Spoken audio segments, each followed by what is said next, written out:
title of this mini podcast is Judging or Evaluating. It's my experience that everybody judges to one degree or another. It seems to be part of our conditioning. We absorb many of these judgments that were passed on to us by our early caregivers. We learn to judge before we even know what the word means. And the word judgment has taken on quite a negative meaning over the years. Oh, you're so judgmental. That's a pejorative phrase that we've all heard or said.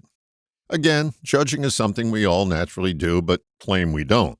We may judge in our head without being outspoken about it, but we still judge, and that judgment can be felt by another. So if we judge as natural as we breathe, is there anything we can do to stop the process?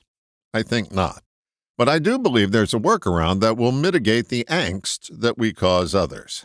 It begins by determining whether we are evaluating something or someone, or simply passing judgment. Let's pretend you're a golf or a dance instructor.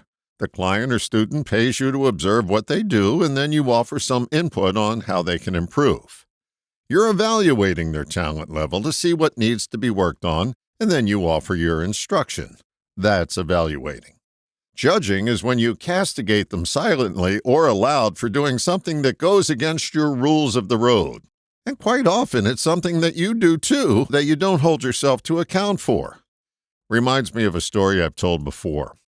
One day I was walking past the neighbor's house and I noticed their beautiful newly sodded lawn had a patch of sod near the fence that didn't take.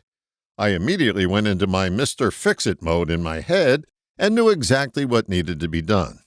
Fortunately, I didn't know these folks well enough to offer my invaluable advice.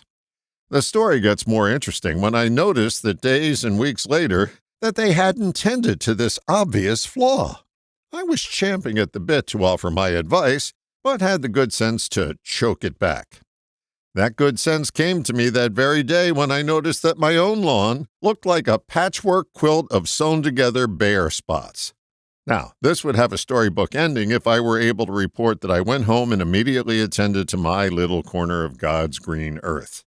But alas, the bare spots remained. But the experience produced this bit of wisdom. It's flattering when someone asks for your advice. It's world-changing when you follow your own. If you're going to hold someone else in low regard for something which you won't hold yourself to account for, you're judgmental and will attract and earn all the daggers that come your way.